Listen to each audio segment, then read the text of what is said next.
Welcome back, folks, to the Mail Right Show. This is episode 215. I've been really looking forward to this interview. We got John Giffen, Director and Broker Operations for Benchmark Realty LLC, and also he's written a great book, Do You Have a Minute? We're going to be talking in this show about, in the first half, about open houses and why you got to really present them so they don't become a total time waster. And then in the second half, we're going to be talking about John's great book. So I've also got my great co-host, Robert Newman. Robert, would you like to quickly introduce yourself to the new listeners and viewers? Yes. So for those of you that don't know, I am the founder of Inbound Real Estate Marketing. I am a pebble in the wind and telling real estate agents they should be going with a hyperlocal inbound marketing strategy instead of direct marketing. And if you want to hear about my philosophies or what I think, go to my website, inboundrem.com. It has all the information there. Great. John, would you like to give a quick 30-second introduction about yourself and a bit about your history in the industry? Yeah, I became licensed in 2003. As we were talking offline, I actually have owned and sold homes since 1986, 87. I've actually lived in 15 homes, and I know. Yeah, you ought to see the expression of my wife. But I got licensed. That's the problem when you love real estate. You know, you want to try out these houses, then you end up saying, I want to try something else. But anyway, long story short, I was in the packaging and printing industry for many years, moved in from sales up into management. And then in 2003, after some friends had really encouraged me to get my license because they thought I'd be great in this industry, I did. And got my license and ended up becoming the Rookie of the Year in my ERA franchise office. And 3 years later, I was asked to become a managing broker. So I had to get my broker's license and got my broker's license and became a principal broker in 2006 for ERA and worked in that position for a couple, 3 years, moved to another franchise with Real Living, was the principal broker in their office. And then 10 years ago, I joined Benchmark and was the principal broker for Benchmark when our owner, our CEO, stepped down. We had about 80 agents and remained principal broker for our Franklin, Tennessee office till about 2.5 years ago. And we're now 7 offices. In my current position as director of broker operations. Been in my position, as I said, for about 2.5 years, have 7 offices and a little bit over 1,100 agents. Soon to be 1,200 agents, and we have #1 market share in Nashville, Tennessee. So just fantastic resume. I thank you for agreeing to come on the show. So let's start with your Igman's article because I thought it was quite insightful about open houses. What are some of the main points that that are in the article, and why did you write it?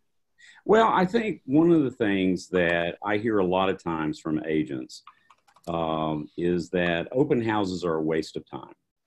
There has been this underlying current of why would I want to do that on a Sunday afternoon when no one's really going to, a serious buyer is not going to walk in the house and want to buy the house.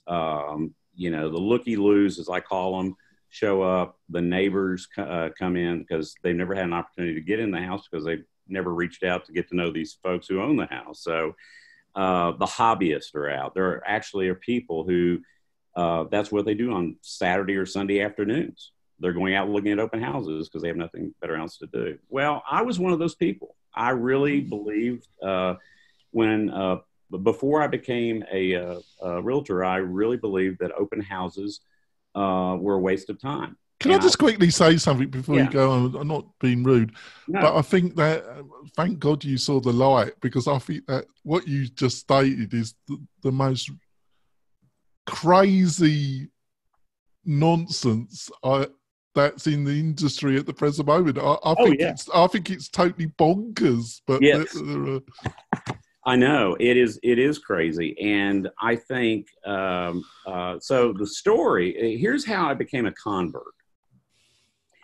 I actually, when I got my license, and I wrote in the story, and I went into this saying, I'll never do an open house as an agent. You know, you don't sell houses at open houses. You waste 2 hours on a Sunday afternoon, you stick out pointer signs, put some balloons on the mailbox, and hope for the best. Well, at my first company, I was asked to fill in for someone who was out of town. And she said, I've got an open house, John. I really need some help. And I think I mentioned this in the article. And I said, okay, I'll do it. And some other people in my office encouraged me to do it. And they said, John, this is a great way, one, to expose the house, but also to help you maybe get some buyer leads, you know, to help your business. I said, okay, I'll do it. So I prepped and did exactly. And at that time I had a mentor. So I talked to my mentor who encouraged me to, you know, do some good planning, work with the agent before she gets out of town, see what type of marketing she's done, and then have fun with it. And so I did. And I went to the open house, held this open house. It was a beautiful home in Brentwood, Tennessee, which is a suburb of the Nashville area. And we had a lot of traffic. And we actually had a young couple who came in and were very interested in the home. And they actually stayed in the house for like 45 minutes. And, you know, and I was answering a lot of questions. And they said, we're really interested in this. And I said, well, are you working with a realtor? And they said, yes, we have a realtor. And I said, well, great. And I said, I'm not the listing agent, but I will make sure that she'll be back in town later in that evening. She was going to come back into town. I said, we'll get you connected. And we did. And as I found out, they purchased the home, and because they walked in at that open house. So so that was successful, and I actually got a nice little referral fee from that listing agent for. So you should. Yes, and I said, "Wow, this is pretty neat." Well, I'd say 3 or 4 months later, I had some listings, and I decided I would start doing some open houses. And within 4 months of holding open houses, I sold 2 houses at open houses. I got the buyers. One had an agent, so I was able to, they wrote an offer. I had the listing, they wrote the offer, and we ended up closing on that property because they were introduced to that house at that open house. The second one was an unrepresented buyer who didn't want me to refer them to an agent. They wanted to remain unrepresented. In Tennessee, I said, well, I could default to a facilitator, but I really don't like doing that, which is a neutral transaction broker status. I said, I really like to, you know, remain the listing agent. And they said, that's fine. That's fine. And we were able to get an offer from them and got it through the inspection and the contract to close. That house was about a $600,000 house. And so that's when I said open houses work. And so I would hold open houses on a regular basis. And I've sold, you know, several throughout my career. I'm not selling full time anymore. I have a team that handles a lot of my referrals. So, but they do work. And they work when they are well planned, well organized, and great marketing. Social media has been an incredible asset for open houses. So I've got a couple more questions, but I'm going to throw it over to Robert and see if he's got a question around this subject of open houses. Actually, I just love the fact that John, when he wrote that article for Inman, he used a strategy that Zig Ziglar used to call breaking it down to the ridiculous. And so I'm going to share a professional salesperson thing that I do in every single marketing activity that I ever do, which is John in his article noted as a passing comment that he had made for 1 hour's worth of work. When you counted the sale that he made from the actual property itself, then he got another buying client. So he basically tracked the relationships, and he said that 1 hour resulted in $21,000 in commission. Yeah, that's right. Okay, so that's a breaking it down. That strategy, which is something that, in my opinion, all commission-based business owners and salespeople should always apply, is when you look at your activities and you say, how much is my time worth? if you look at it now, John may have to look at like 50 open houses, but I would strongly recommend that those people who are listening to this podcast, that they maybe adopt this strategy. Don't look at 1 or 2 open houses and then say that that is the determination of your results. Do 10, do 15, because all you need is one good one, which is what John's article basically said. And then you take that 21,000, you break it down between all the hours it takes to set up these open houses. Maybe it's 50 or 80 or 100, but still, no matter what the number is, if you look at $21,000 at the end of that pipeline and sold nothing else on 15 other open houses, you're still paying yourself $300 or $400 an hour to do the open houses in general. I really didn't have a question. I'm on board with both of you, and it seems stupid just to go, no, I agree with you guys. So I just wanted to call out that one detail that I thought was interesting in the article, and then John, take it away with the rest of the questions. Well, Robert, it's interesting because in that article, and I write for Inman now. I'm a regular columnist. Every other Sunday, my column appears in Inman. But when I was looking at some of the comments to that article, one gentleman wrote that he was coming to the site to get innovative information, and what he got was something from the 1990s. And yeah, you can look at the comments. It's hilarious, and so I just felt, and I usually don't comment on my comments. I don't respond to the comments because I want everyone to have a free, and I'm very open to what they say, because some of the stuff I say is pretty controversial, and I'm very blunt and but I'm also very practical. But what I did comment on it, and I said, don't judge too quickly, because I just had an agent come into my office telling me that they just got a house closed, that they had an unrepresented buyer come in. That house was a $1.7 million house, and the commission on that was around $47,000. So yeah, it's just amazing. But I've got to be truthful. We have a diverse listener base, because it's quite hard to tell who precisely is listening to a podcast. But we're really aimed, our sweet point, I feel, and hopefully what Robert will agree, is like the newbie agent to the agent that's 3 years into their career, and then some more hardened agents that are interested in technology, because we tend to have a focus on technology and real estate, but we cover other subjects like what we're discussing now. And, we had great guests last week that are specialists about building a personal brand, which I also feel is totally important. But open houses, if I was a new agent and I didn't sell a house in the first 6 months, I would still do open houses, because most definitely. you're building your personal brand, you're meeting people in the community, you're engrossing yourself with your more established professionals in your office, and you also, and based on the Red Book, which is, I still think, how to become a millionaire real estate agent, which I still think has enormous relevance. Oh, it does. 2019.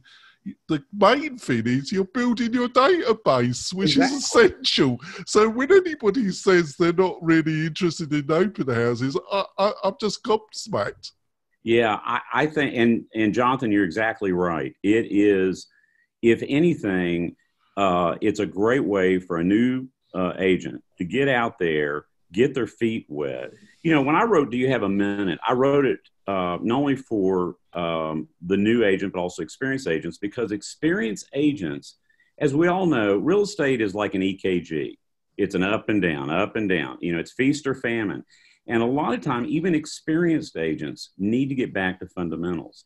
And open houses, and not only marketing open houses, but working open houses, interpersonal relationship benefits of meeting people, talking to them, that is what helps you. One, gives you a lot of confidence, but also helps you grow your business. And, you just don't know what can happen at an open house. And some people think, well, with online technology, we just don't need to do that anymore. Well, where we are in Middle Tennessee, it's still a very effective marketing option, and also a great way, as Robert said, to grow your business. I would like to just, John, do you mind if I jump in? No, sure. Well, just quickly, because we're going to go for a break, Robert. Well, guys, I have a tip on how to leverage open houses even if you don't get the foot traffic. So, John, why don't we save the tip for after the break? Yeah, Okay. sure. That's great.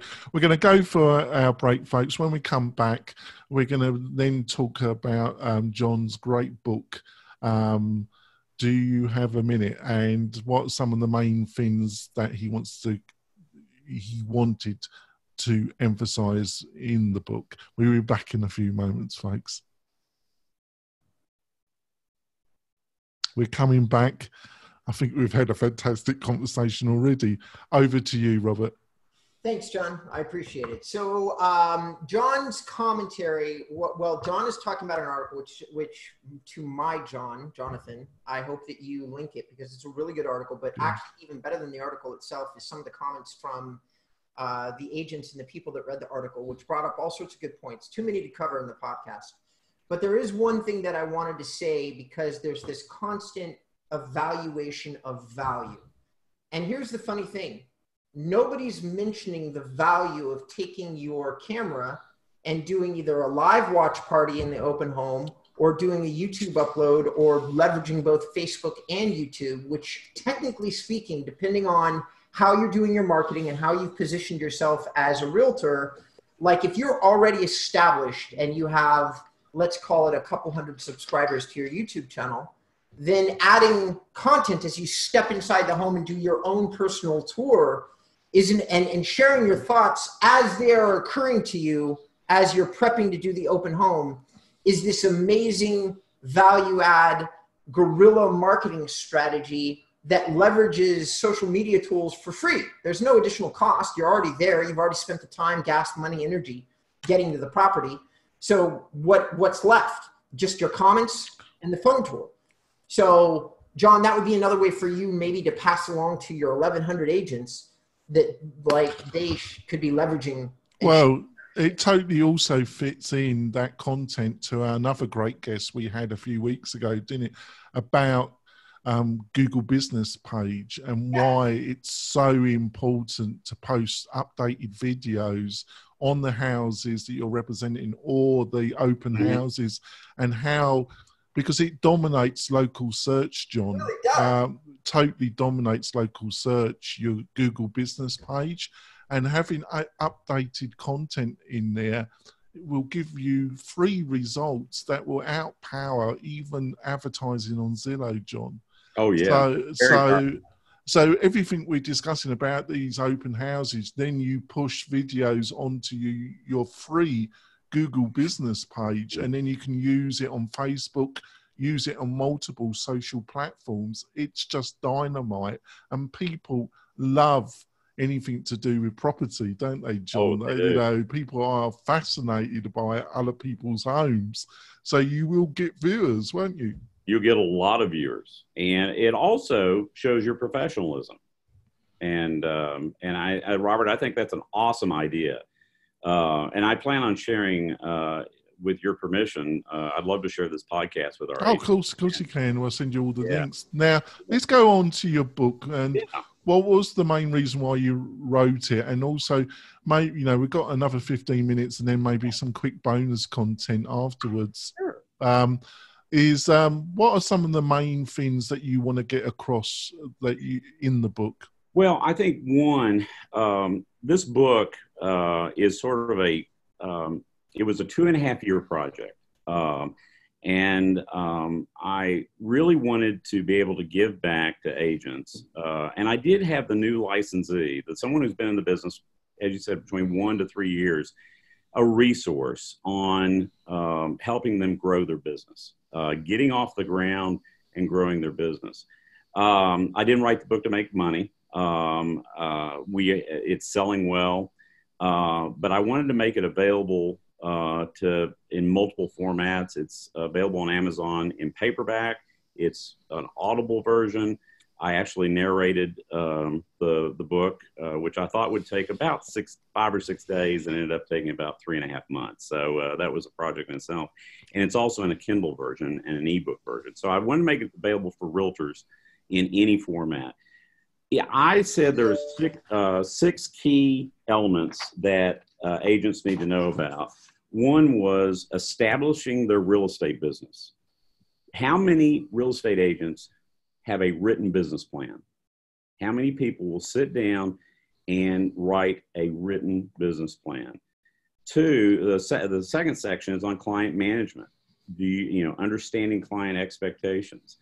One of the struggles that a lot of people have, a lot of agents have, is they don't set realistic expectations with their clients at the get-go of the relationship, whether that be a listing agent or a buyer's agent. Do you sit down with your client and say, this is the process of selling your home. This is the process that we're going to go through to purchase your home. I created flow charts as talking points to help people in that conversation to set those expectations. The third and fourth sections are selling properties and buying properties. Everything an agent needs to know about selling and buying properties. And then the fifth section is everything they need to know from contract to close. I've always said that the contract to close period is the make it or break it period. And that has become even more complex. It's funny as I listen and read some of the stories on Inman, some of the videos on Inman, some of the people who want to make that process a lot quicker and a lot more simple. I think that would be great. I just don't know how they're going to do it. Real estate is a very complex transaction. Selling and purchasing a home is complex. And the last section is on professionalism and expertise. And so it's a comprehensive book, and you don't have to read it from beginning to end. Each chapter stands on its own. And I created a website where I offer numerous PDFs of all the flow charts, all the business plan templates, everything. And that's at doyouhaveaminutebook.com. And they can download for free. And so, and again, I want to make this available to make agents more professional. And that's my goal, and to make them better. Because what we do is a very noble profession. And I think we're asked to shepherd the largest asset a person has. Well, let's do it the right way. Yeah, noble is not a word that's generally used in the real estate, but I like. Am I showing my age, Jonathan? I don't know. No, what I was going to say was noble, but in a way, what you just said is the reason why I'm not totally pessimistic about the industry and why I've built a software product and I'm still working on it. Is I agree there's going to be some fundamental changes, but the fundamental reason why you need a good quality real estate agent or realtor is still as relevant in 2019 as they were 10 years ago. Oh, there's no question about that. So I'm not. I just think there might be a bit of a shakeout in the industry, and the true professionals that want a long-term career will still be able to have a career. Over to you, Robert. What's your remarks on what John's just said? Well, unfortunately, I wasn't able to pull up the website of the book and look at the flow charts, but I, as a general commentary, in terms of it's kind of funny because, John, what I do in my day-to-day life is, so I'm an internet marketer and I have a blog. Mm-hmm. I've been in the real estate marketing industry for 12 years. And first I worked for big companies, real estate marketing companies like Agent Image and some other ones. And they used to have my website a long time. Agent Image used to have my website. I am not surprised. They built literally like 50 to 100,000 of them, which means that 5 to 10% of the real estate industry has had a website built by them at one point. And so what I've done now is I have a website with about 100, 200,000 people that are mostly real estate professionals come to each year. And the thing is that when I'm taking on clients or when I'm talking to people, and I'm talking to agents that have been around for 10 or 15 years and they've got a career and they're selling whatever $5 million in real estate, which probably be about the minimum that people sell in order to hire me in general. Mm-hmm. And then I discover that the Pareto principle holds true. which is 20% of the people are going to treat this like a business, which is what you're talking about, really. And then 80% of the people kind of stumble through and really don't look at it like I should train myself like a doctor or a lawyer, that level of professionalism where I'm educating myself for 8 to 16 years and everything that I do can be improved. I don't run across that much. I mean, I'm oftentimes surprisingly explaining things to real estate agents that are part of their job description, and I'm not even an agent, and yet they aren't doing it inside their own business. And so if your book is sharing any of that information, then guys, users, I don't know what it costs, but God, buy it. Everybody go get it and take a look at it. It's real cheap. It's $16.99. So, I mean, it's really inexpensive. I didn't want to price it to where it'd be priced out. So, and again, the website is doyouhaveaminutebook.com. And book has to go behind Do You Have a Minute? So, and all those resources are in there. There we go. We go. I think we're going to wrap up the podcast part of the show. John's agreed to stay on for some bonus content. We're going to be talking about some of the main changes that he's seen in the industry this year, and how he sees that affecting in the next 18 months. You'll be able to see the whole interview with the bonus content on the Mel Wright YouTube channel, and we normally publish the interviews on the YouTube channel the quickest. So go there and subscribe, and you'll be automatically told when we've published a new interview on the Mel Wright YouTube channel. So, John, how can people, what's the best way to find out more about you, your view, and what you're interested in and what you're saying? They can go to my personal blog site, which is John Giffen, Giffen.com.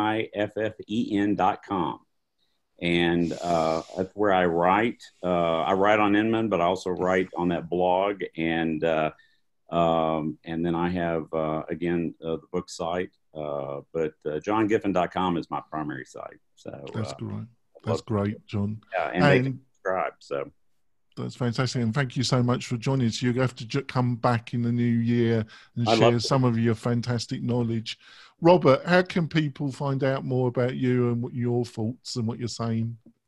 First of all, guys, everybody, if you are watching this video, if you're enjoying the podcast, please like it. If you're with a team or a group, please share it with that team or group.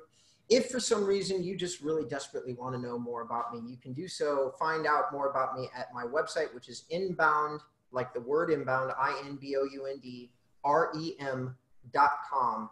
And I got tons and tons of stuff up there, more than enough to satisfy even the most intellectually curious person. Yeah. And Mel Wright 2.0 is marching forward. We've got some active agents actually using it at the present moment. I've been getting some good results for them. And if you want to come on and find out more about the Mel Wright system, you can go to the Mel Wright website and have a free demo. And if you're interested, you might become part of our beta team, trying Mel Wright 2.0. I'm moving forward with it, and I'm excited for the new year. We'll, like I say, join us next week where we have another great interview, making you a better real estate agent, not only for yourself, but also getting the results that will make your family's life better in 2020. We'll see you next week, folks. Bye.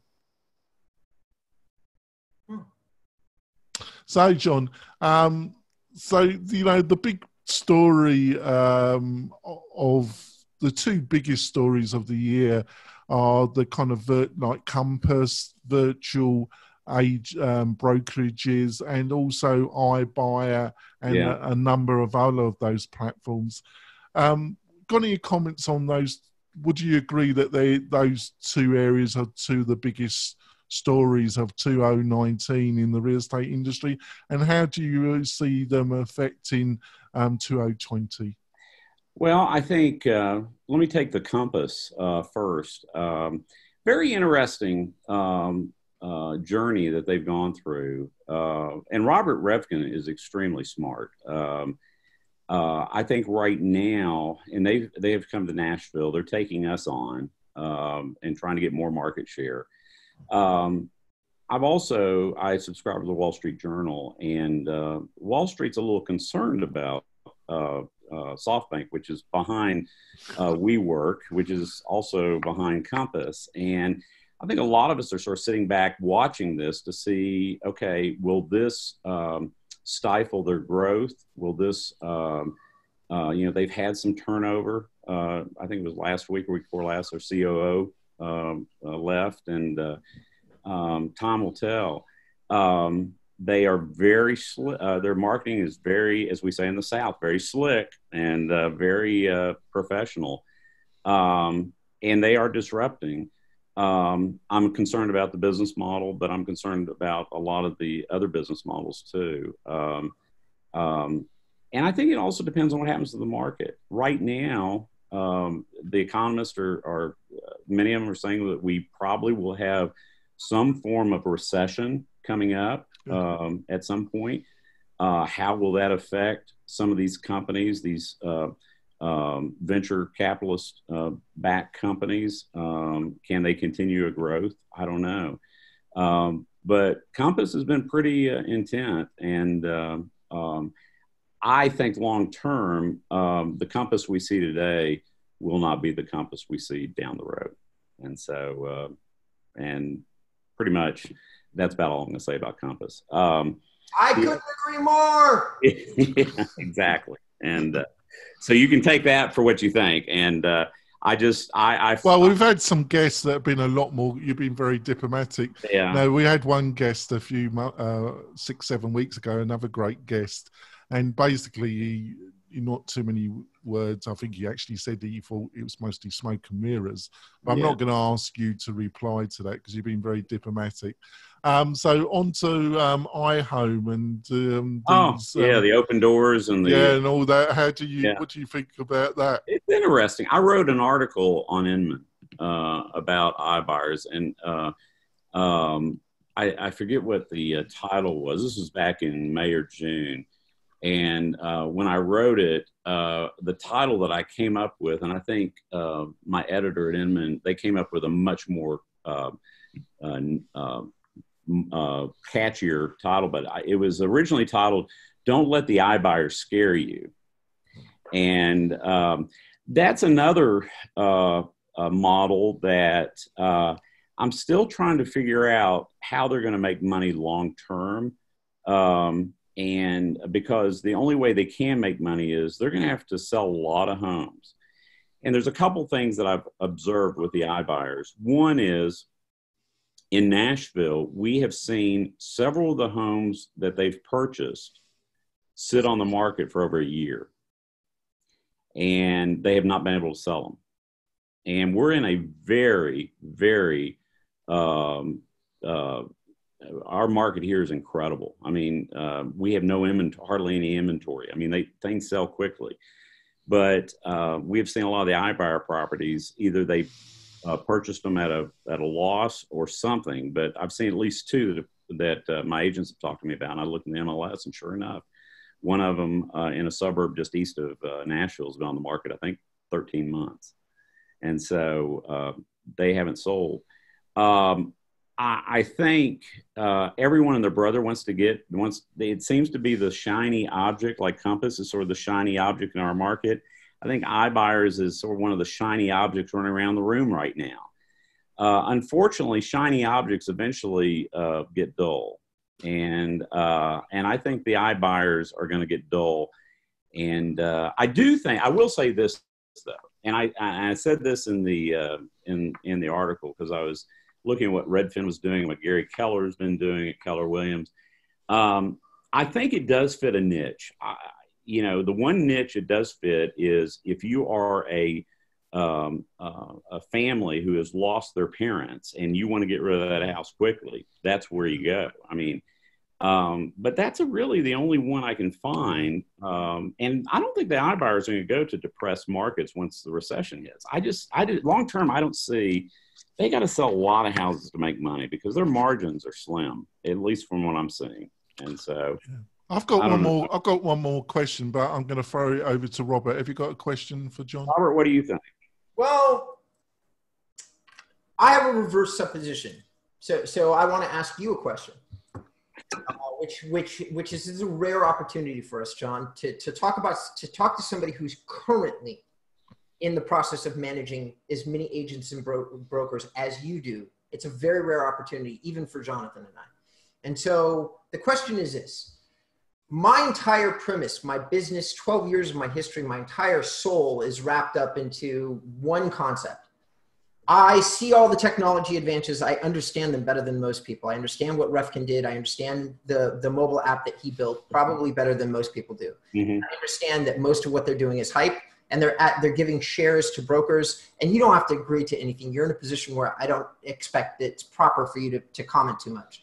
But I will say that my opinion is they're handing out shares to a company. They're tying everybody into the success like a Ponzi scheme, and then they're offering the world to everybody that's out there. But their technology from a technologist is not that far ahead of everybody else's. Just to have that be said. You don't have to say anything. That's my. I agree with that because I've talked to people who are very well versed in our industry's technology, and they're in total agreement with that.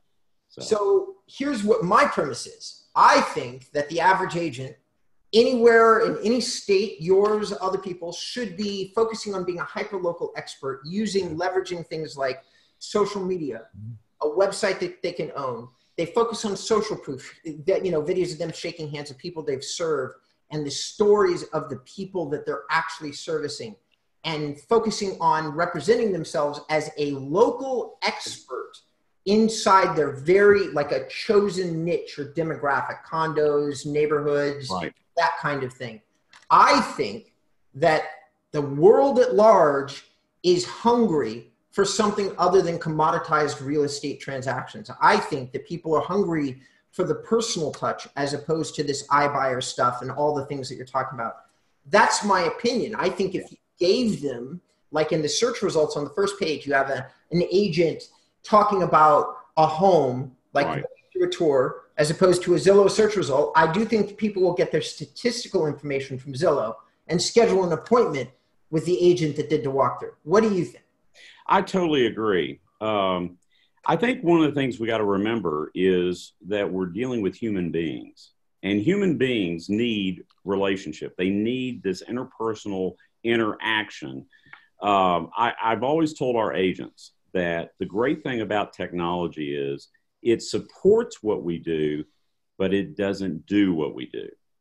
It helps us. It's tools for our toolbox. Social media is extremely important. Having a website with a comprehensive IDX to the MLS is important. It's about you, and I think I mentioned this in the book, and NAR says this in the statistics, that your client from 5 years ago will remember you. They're not going to remember your brokerage. And so it's about you, the agent. It's about you, the person. And so that I don't think that's ever going to go away. I think we've got to be involved in the transaction. The other part, you're exactly right, Robert. It's local. The old cliche is real estate's local. Well, I want to tell you something. It is local. And the way you can utilize technology is, what about doing a walk around in your downtown? Talk about some of the things that are happening in your city. That's part of your marketing. And I tell our agents, you have a Facebook business page, use it.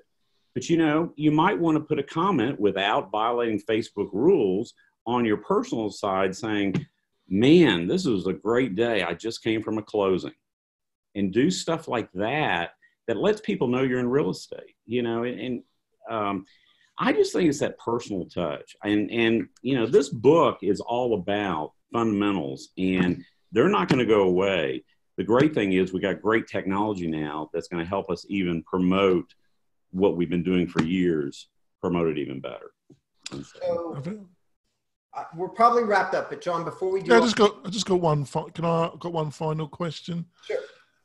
Kelly Williams, as a man, I think he's one of the most impressive individuals in the real estate industry, what he managed to achieve. And I still think he's his red book. I read it. I listen to the audio version every year, and I'm going to listen to it again over Christmas. It's a bit cheesy in parts, especially the audio version, but it's still filled. But as a company, he's become head of it again. It seems to have lost its way to some degree. What's your feelings about that? Well, I think, and I have a lot of respect for Gary, because he really, when I started in the business, Keller Williams wasn't around. And then it came to our market probably about a year or two after I was licensed. And we just said, well, what is this company from Texas? What's it doing in Nashville, Tennessee? Well, it grew and grew and grew. And I actually read his book, and, they are the ones that developed the team concept, the real idea about teams. Unfortunately, I think one of the reasons they've lost their way is they're paying too much attention to all the shiny objects of the compasses, the EXPs, the Home Smarts, everyone else that's out there, and he's trying to play catch up, and instead of being focused in on what they have done well, which is training and building teams and things like that. I know you guys watched his interview on Inman last year, and I was concerned that he and Brad Inman were going to get into it, because Gary acted away. Well, and that's sort of Gary, I guess, but that was a very uncomfortable interview to watch, and that to me is indicative of what's happening at Keller Williams, and I think he's scrambling right now to confront the compasses and the XPs and the others who are getting his market share. My company has, we've really been fortunate to, we have a lot of what I call Keller Williams alums. And at Benchmark, we only hire experienced agents. You have to have at least 2 years of experience to come to our company. And we have a lot of Keller, and we're a fee-based company. And so, agent will sit across my desk and say, John, I gave them $23,000 last year, and we're a 100% commission company. And so we make our revenue stream off of fees. And I said, well, what could you have done with that $23,000? You could have put it back into your business and grow your business. And so, and I think that's one of the things. Their model is still what it is. It's like a lot of they're a traditional brokerage. So, and I think the traditional brokerages, I will say this, in the changes that are going to happen in this industry in the next 2 to 3 years, contraction and consolidation, we're going to see traditional brokerages that have been very well known. They're going to go by the wayside, and they'll either be bought up or they'll go out of business. Which happens in real estate. Yeah. Yeah. I totally believe it. Can I go, John? Yeah, go. Yeah, one more. We're finishing. So actually, this last little bit is a plug and a piece of advice.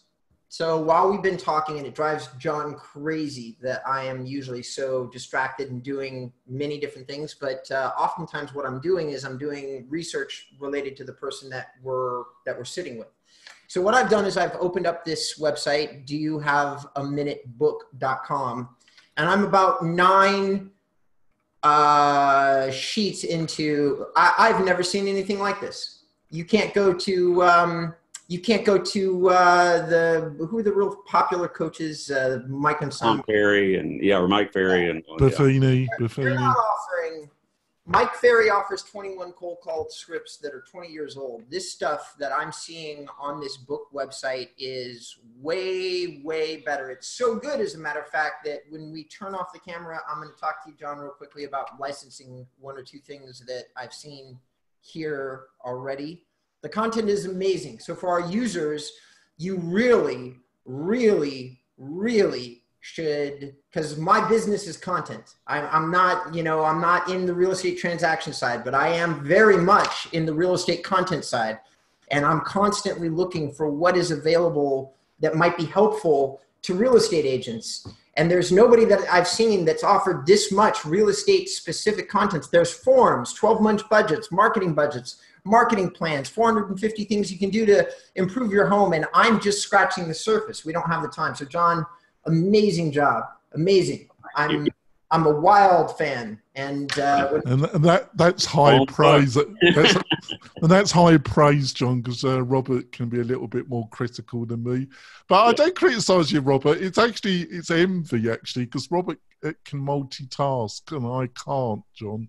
So that's it. We're going to end the show now, folks. Like I say, hopefully you join us next week where we have another fantastic guest like John. We'll see you soon, folks. Bye. We are.